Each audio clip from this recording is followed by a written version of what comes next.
નમસ્કાર. Nurture with nature ચેનલમાં ફરી આપનું સ્વાગત છે. એક નવા વિચાર સાથે, એક નવો દૃષ્ટિકોણ, આપણો આઉટલુક બદલાય, આપણા પૂર્વગ્રહો બદલાય, આપણી માન્યતાઓ બદલાય અને આપણું એટીટ્યુડ, આપણું વલણ બદલાય. એવો એક સુંદર લેખ ડૉક્ટર જય વસીનો માણી. લેખક પ્રશ્ન પૂછે છે કે તમને ખબર છે કે તમારી પ્રગતિ કોણ રોકી રહ્યું છે? તમારા પ્રગતિના રસ્તામાં રોડા કોણ નાખે છે?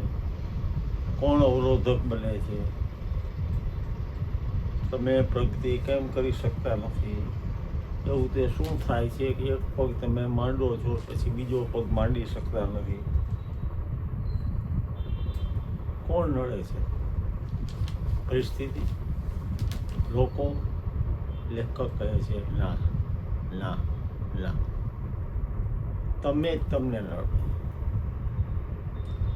તમે જ તમને નડો છો. તમારો આગ્રહ, તમારો પૂર્વગ્રહ, તમારી માન્યતાઓ અને તમારો અહમ, આ ચાર વસ્તુ, આગ્રહ, પૂર્વગ્રહ, માન્યતાઓ અને અહમ, આ ચાર કારણોથી આપણો વિકાસ જેટલો થવો જોઈએ એટલો થતો નથી. માણસ માત્રની ખામી એ છે કે આજુબાજુ અન્યનો અભ્યાસ કરશે, કયોને આખી દુનિયાનો અભ્યાસ કરશે, પણ જાતનો અભ્યાસ કરવાનો ચૂકી જાય, જાતને મૂલવવાનું, જાતને પ્રશ્ન પૂછવાનું ચૂકી જાય. દરેક માણસની આપ જાણો છો તે માન્યતાઓ જુદી હોય છે અને એ પ્રમાણે માણસનું વ્યક્તિત્વ જુદું હોય છે. જો માન્યતાઓ હકારાત્મક હોય, પોઝિટિવ હોય, તો જે ઉર્જા પેદા થાય છે એ સારી થાય, એ સમજી શકાય છે. પણ જો નેગેટિવ હોય, નકારાત્મક હોય, તો માણસ જ પોતે પોતાનું લાંબા ગાળે ગુલામ બની જાય છે, આપણા વ્યક્તિત્વનો એક ભાગ બની જાય. નિરાશાવાદી વ્યક્તિ હોય તો એ બધે નિરાશા જ ફેલાવશે. હકારાત્મક વિચારસરણી રાખશે તો એ હંમેશા જળની બને, ફ્લેક્સિબલ રહેશે.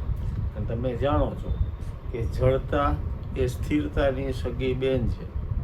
જ્યાં વિચારોની જળતા છે ત્યાં જીવનની સ્થિરતા છે. જ્યાં વહેતું ઝરણું છે ત્યાં સુગંધ છે, જ્યાં વહેતું ઝરણું નથી, તમે જોયું હશે, ત્યાં અહમ હોય છે, ત્યાં દુર્ગંધ હોય છે. અહમનું લીલ બાજી જાય છે. સફળતા મેળવવાનો એક જ રસ્તો છે અને એ પોતાની જડતામાંથી મુક્ત થવું. એમ માનીને ચાલવું કે જીવનમાં કશું અશક્ય નથી, ધારે તે થઈ શકે. સવાલ માત્ર ધારવાનો છે. ખોટા બંધનોને લઈને ફરવામાં કોઈ મજા નથી. આપણા જેવા મોટા ભાગના લોકો વાસ્તવિક પરિસ્થિતિ કરતાં કાલ્પનિક પરિસ્થિતિથી વધુ પીડાતા હોય. આખા લેખની પીડીએફ પણ સાથે સામેલ છે. લેખકે એક ઉદાહરણ આપ્યું છે. એક માણસ 100 ઊંટ લઈને જતો, રાત પડી અને રણ હતું, એમાં એને રોકાવું. તેની પાસે ખીલા 99 હતા, દોરડા 99 તો બાંધી દીધા. એક ઓછું નથી કે આ ઊંટ રાતના ભગી જશે. કાફલામાં એક વૃદ્ધ હતા કે આ 99ને બાંધ્યા એવી તેને બાંધ. પેલો પડકે છે એટલે ભલે ન હોય, ખાલી ખાલી એવી રીતે જ કર. ત્યારે ખીલો ખોળો તેના ગળામાં દોરડો નાખો, એને કર્યું અને કે બેસ જા કહીએ જે બીજા બધા કહેશે તો આ બેસી. પોતાની નિરાંત એવું થઈ ગઈ. સવાર થઈ તે બધા એના ખીલા છોડી દીધે. 99 ઊંટ શરીર ખંખરીને ઊભા થઈ ગયા. ઓલું એક ઊભું કેટલો પ્રયત્ન કર્યો, લગે છે ઓલા વૃદ્ધે એમ જોયું દાર કે એનો ખીલો તો ખીલો તો છોડ, દોરું તો કાઢ. એ કે આપણે બાંધ્યું નથી. એ તો કે આપણને ખબર, ઊંટને ક્યાં ખબર. આપણે આવી રીતે બંધાયેલા. લેખક પૂછે આપણી સ્થિતિ ઊંટ જેવી નથી. આપણા આગ્રહ પૂર્વગ્રહો અને જડતાના બંધનોમાં બંધાયેલા છીએ અને એટલા માટે આગળ વધવું મુશ્કેલ છે. માણસ માનસિક રીતે જેટલો મજબૂત એટલું એનું જીવન મજબૂત અને પ્રગતિશીલ. આભાસી બંધનોને દૂર કરી નક્કર વર્તમાનમાં જીવવાનું શરૂ કરી.